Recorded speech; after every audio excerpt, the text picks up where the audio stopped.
Hi అందరికీ welcome to Shiva Santoshi vlogs. First time నా ఛానల్ని చూస్తున్నట్లయితే ప్లీజ్ సబ్స్క్రైబ్ చేసుకోవడం మాత్రం మర్చిపోకండి. ఇక లేట్ చేయకుండా వీడియోలోకి అయితే వెళ్ళిపోదాం.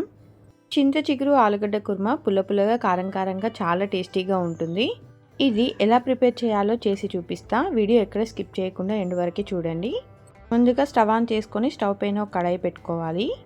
కుర్మాకి కావలసినవి ముందుగా వేయించి పెట్టుకుందాం. దానికోసం కడాయిలో 2 టేబుల్ స్పూన్ల ఆయిల్ వేసుకోవాలి. ఆయిల్ కొంచెం వేడైనాక 2 స్పూన్ల పల్లీలు, 1 స్పూన్ మినపప్పు, 2 స్పూన్ల ధనియాలు, 1 స్పూన్ జీలకర్ర, 5 లవంగాలు, ఇవన్నీ కాసేపు ఫ్రై చేసుకోవాలి. ఇవి కాస్త ఫ్రై అయినాక ఒక 10 వరకు ఎల్లిపాయల్ని వేసుకోవాలి. దాంట్లోనే 4 చిన్న సైజు ఉల్లిపాయ ముక్కల్ని కూడా వేసి ఫ్రై చేసుకోవాలి.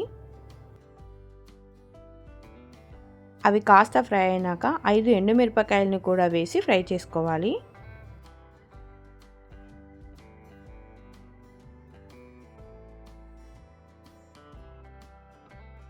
ఎండుమిరపకాయలు కూడా మంచిగా ఫ్రై అయినాక తీసి ఒక ప్లేట్లోకి వేసుకోవాలి. ఇప్పుడు అదే కడాయిలో 1 టీ స్పూన్ ఆయిల్ని అయితే వేసుకోవాలి. ఆయిల్ కొంచెం వేడైనాక ఒక చిన్న బౌల్ చింత చిగురుని అయితే వేసి ఫ్రై చేసుకోవాలి. చింత చిగురు మరీ ఎక్కువగా వేసుకుంటే కుర్మా చాలా పుల్లగా ఉండి టేస్ట్ బాగుండదు. 1/2 కేజీ ఆలుగడ్డలకి ఒక చిన్న బౌల్ ఆర్ ఒక గుప్పెడు చింత చిగురు అయితే కరెక్ట్గా సరిపోతుంది. చింత చిగురు కడాయిలో వేసుకుని బాగా ఫ్రై చేసుకోవాలి. అది ఫ్రై అయినాక ఒక టీ గ్లాస్ వాటర్ని పోసుకొని ఉడకబెట్టుకోవాలి. అది కాస్త ఉడకాలి. అది ఉడికేలోపు వేయించి పెట్టుకున్న వాటిని మిక్సీ పట్టుకుందాం. ఒక మిక్సీ జార్లో మనం ఆల్రెడీ వేయించి పెట్టుకున్నాం కదా, అవి వేసుకొని మెత్తగా మిక్సీ పట్టుకోవాలి. ఇలా మెత్తగా మిక్సీ పట్టుకున్న పేస్ట్ని ఒక బౌల్లోకి వేసుకుందాం. దీంట్లో కొద్దిగా వాటర్ వేసుకొని కూడా మెత్తగా మిక్సీ పట్టుకోవచ్చు. ఇప్పుడు అదే జార్లో ఉడకబెట్టుకున్న చింత చిగురును కూడా వేసి కొంచెం వాటర్ పోసుకుంటూ మెత్తగా పేస్ట్ లాగా చేసుకోవాలి. ఇలా మిక్సీ పట్టుకున్న పేస్ట్ని కాసేపు పక్కన పెట్టుకుందాం.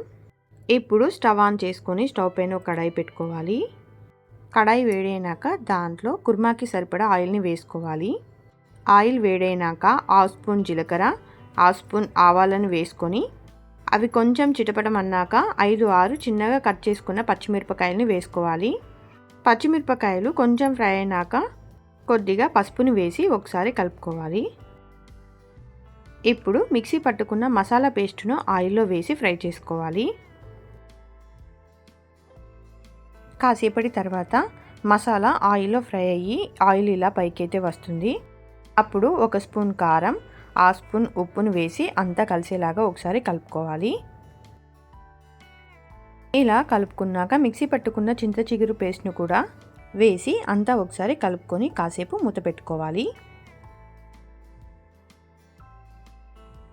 కాసేపటి తర్వాత చింత చిగురు, కారం, ఉప్పు ఆయిల్లో బాగా ఫ్రై అయ్యి ఆయిల్ ఇలా పైకైతే వస్తుంది.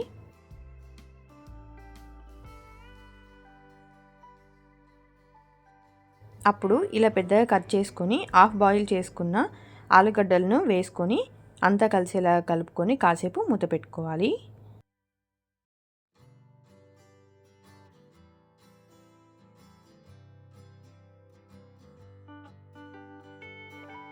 కాసేపటికి వేసినవన్నీ ఆలుగడ్డ ముక్కలకు పట్టి ఆయిల్ ఇలా పైకైతే వస్తుంది.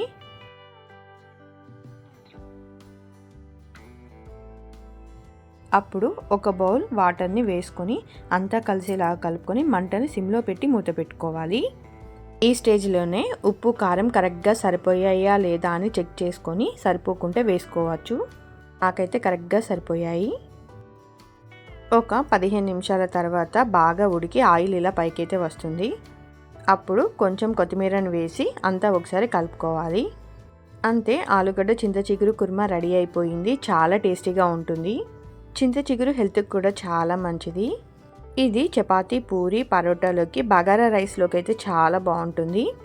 నాన్ వెజ్ తినని వాళ్ళు ఇలా వెజ్ కుర్మా ట్రై చేయండి. చాలా బాగుంటుంది. తప్పకుండా మీకు నచ్చుతుంది. కుర్మా చూస్తుంటేనే ఎంత కలర్ఫుల్గా ఉందో. నిజంగా చాలా టేస్టీగా ఉంటుంది. తప్పకుండా ట్రై చేయండి. ట్రై చేసి ఎలా వచ్చిందో కింద నాకు కామెంట్ చేయడం మాత్రం మర్చిపోకండి.